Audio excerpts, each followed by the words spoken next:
지난 5월 고려대학교 의과대학에 재학 중인 남학생들이 동기 여학생을 성추행하는 일이 발생해 사회적으로 큰 파장을 일으켰습니다. 사건 발생 100여일, 가해 학생들의 징계를 둘러싼 논란을 취재했습니다. 지난 26일 고려대학교, 같은 과 동기 여학생을 성추행한 가해 학생들에 대해 징계를 요구하는 기자회견이 있었습니다. 고려대학교 의대생 3인이 동료 여학생을 성추행하고 이 학생을 또 디지털 카메라로 찍는 이런 말도 안 되는 정말 분노할 만한 일이 일어났습니다. 그런 의사 필요 없다! 성추행범 출교하라! 그런 의사 필요 없다! 성추행범 출교하라! 성추행범 출교하라! 제작진은 동생을 위해 어렵게 용기를 냈다는 성추행 사건의 피해자 언니를 만났습니다. 사건 발생 100여일, 동생은 여전히 고통을 호소하고 있다고 합니다. 동생이 이제 약간 대인기피증 이런 걸 생겨가지고 밖에 나가는 걸 꺼려하고요. 그 학교 친구들 만나는 것 자체도 이제 좀 무섭다고 하더라고요. 그래서 이제 집에 자주 있고 만나는 사람도 이제 거의 없고 우울증약을 계속 복용 중인데 몸에 힘도 없고 자주 아픈 것 같아요. 그리고 밤에 이제 잠을 잘 못 자다 보니까 낮에 있을 때도 약간 몸이 나른하고 의욕도 없고 이런 상태거든요, 계속. 지난 5월 21일, 동생은 의과대학 친구들과 함께 경기도 가평으로 MT를 떠났습니다. 민박집에 도착해 술을 마신 후 동생은 의식을 잃었고 남자 동기들에게 끔찍한 일을 당했습니다.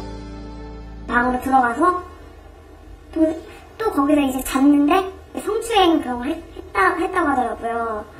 좀 더듬고 좀 그랬다고 하는데 그때도 동생이 또 의식이 있다가 없다가 이런 식으로 반복되다 보니까 남자 동기들은 동생을 성추행했고 그 모습을 사진으로 찍었습니다. 저희 가족은 패닉이었죠, 처음에. 저도 막 울면서 엄마한테 전화하고 어떡하냐고. 성추행을 한 가해 학생들은 6년간 동생과 친하게 지냈던 친구들이라 충격이 더 컸다고 합니다.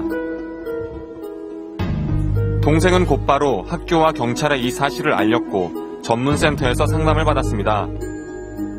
당시 피해 여학생이 당한 추행은 어느 정도였을까? 정말 저희가 구체적인 피해 내용을 말씀드릴 수는 없지만요. 정말 나빠요. 그 가해 정도가. 그래서 학생이 처음에는 사실은 강간을 걱정했었죠. 근데 이제 강간의 증거는 나오지는 않았는데 그거를 의심할 정도의 추행도? 피해 여학생은 가해 학생들을 학교에서 다시 만나게 될까 두려워하고 있습니다. 찍은 건 고대가 이제 출교를 시키면 재입하게 되지 않는다고 하고 그 퇴학 조치가 됐을 때는 뭐 6개월 한 학기만 지나면 재입학이 가능하고 그 재입학이 굉장히 어렵지 않다는 얘기들을 이제 고대 졸업생들로부터 들었거든요. 그러면은 이 3명의 가해자를 이 피해자가 피해 다녀야 되는 상황은 안 봐도 이제 화나죠. 결국 피해자가 학교를 떠나고 가해자가 남게 되는 상황이 되는 거죠. 저희가 있어서는 안 된다고 생각하는 바로 그런 상황에 접하게 되는 거죠. 피해 여학생은 가해 학생들의 출교를 원하고 있습니다. 만약 가해 학생들이 퇴학 조치를 받아 학교에 복학하게 될 경우 학교를 떠나겠다는 입장입니다. 퇴학은 재입학이 허용되는 반면 출교는 학교에 다시 돌아올 수 없는 강력한 징계입니다. 피해 학생을 보호하기 위해서 가해 학생들을 반드시 출교시켜야 한다는 목소리가 커지고 있습니다. 의대 쪽에서도 어떤 교수님들이 어떤 생각을 하시는지는 모르겠는데 이 학생들이 출교가 될 수 없는 뭐 여러 가지 이유들을 설명해 주시면서 뭐 이게 위헌이다. 처음에는 위헌이라고 하면서 헌법에 어긋난다 이렇게 얘기하고 두 번째로는 뭐 이 학생들의 교화 가능성을 생각을 해야 한다. 우리는 교육자 입장이기 때문에 너무 학생들 내치면 안 된다. 학교에서 출교라는 거를 내리는 것 자체를 되게 꺼려한다. 뭐 이렇게 말씀하시더라고요. 그러니까 이런 조치를, 그러니까 우리가 그랬기 때문에 출교를 바로 내릴 수는 없고 그런 거 네가 좀 이해를 해달라고. 학교 측은 오히려 피해 여학생을 설득하며 가해 학생들의 징계 결과가 출교가 아닐 가능성에 대해 언급했다고 합니다. 이에 가해 학생들에 대한 징계가 퇴학 쪽으로 이미 결정된 것 아니냐는 의혹이 제기되고 있습니다. 퇴학 조치, 출교 조치 얘기가 있어가지고 어떠신지. 아니요, 제가 지금 할 말이 없네요. 정신이 하나도 없습니다. 죄송합니다. 고대 측이 이번 성추행 사건에 대해 관대한 입장을 보이고 있다는 비판이 거세지고 있습니다. 이는 기존의 고대 측이 보여줬던 모습과는 다른 이중잣대를 적용하고 있는 거 아니냐는 논란으로 확산되고 있습니다. 5년 전 고대에서 출교 조치를 당했던 학생들을 만났습니다. 성추행 사건에 대한 학교의 태도가 이중적이라며 비판했습니다. 학교 당국이 보기에는 학생운동을 했던 학생들은 호적에서 파버릴 만큼 나쁜 학생들이지만 같은 동기 여학생을 성추행하고 그거를 막 카메라로 찍고 그런 학생들에게는 퇴학이라는 더 낮은 징계를 하고자 하는 게 도대체 좀...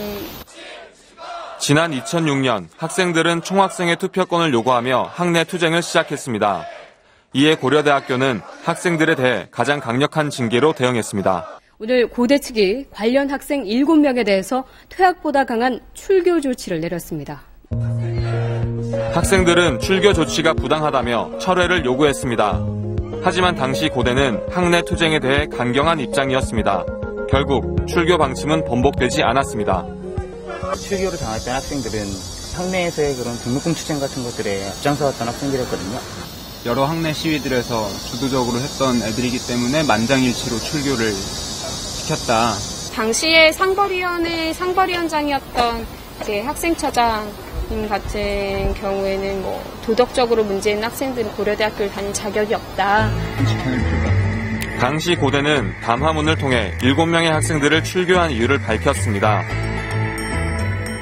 학교의 자유, 정의, 진리를 지키고 연학에 힘쓰는 다수 학생들을 보호하기 위해서 살을 도려내는 비장한 각오로 출교를 결정했다는 것입니다. 그런데 이번 성추행 사건에 대한 학교의 태도가 이전과는 상반된 모습이라는 비판이 지적됐습니다. 학생 진보 운동에 대해서 그런 탄압의 어떤 무기로 출교라는 징계를 너무 손쉽게 빼들었던 것과는 정말 대조적으로 이런 동기 간의 성추행이라는 끔찍한 일에 대해서 계속해서 눈치 보기식으로 계속 주저하고 저희의 징계가 내려졌던 것과 비교해 봤을 때는 사실 학교 측이 어떤 교육적 이념으로 학교를 운영하고 있는가에 대해서 다니고 있는 재학생으로서 굉장히 큰 의구심을 가질 수밖에 없다고.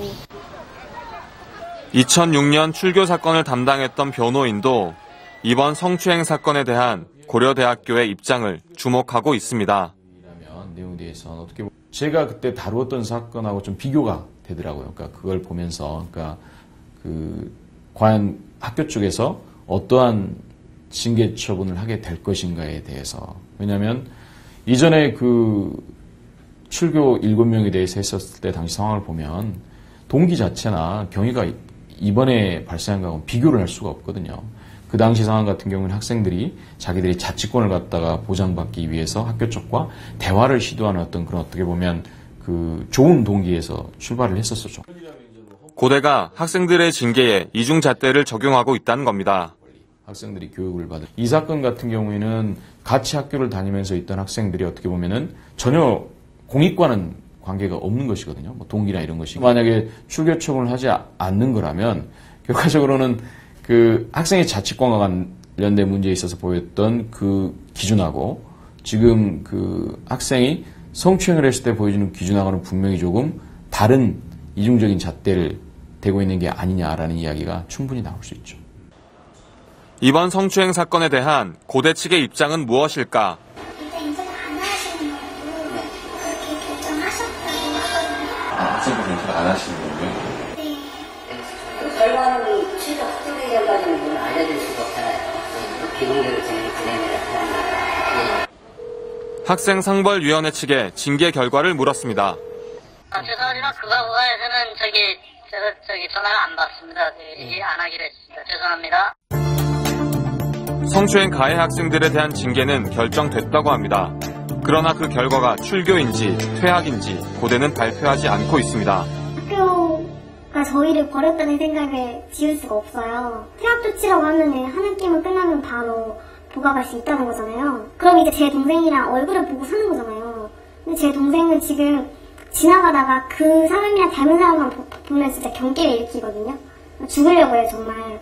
그렇게 조치를 취한다는 건 제 동생 보고 학교를 나가라는 소리죠. 지금 현재 시민사회의 그 분노를 고려대학교가 겸손하게 수용할 필요가 있지 않느냐.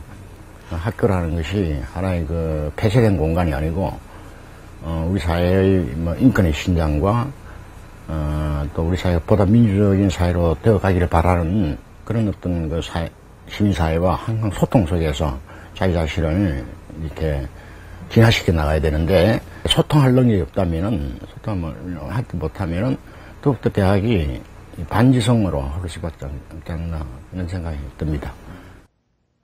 많은 사람들이 이번 사건에 주목하는 이유는 고려대학교가 이른바 국내 명문대학이고 사건의 가해자가 소중한 생명을 다루는 의사가 될 의대생이라는 점 때문입니다. 이번 징계는 앞으로 고려대학교의 윤리적 기준을 판단하는 중요한 잣대가 될 것입니다. 고려대학교의 엄정한 조치가 필요한 때입니다.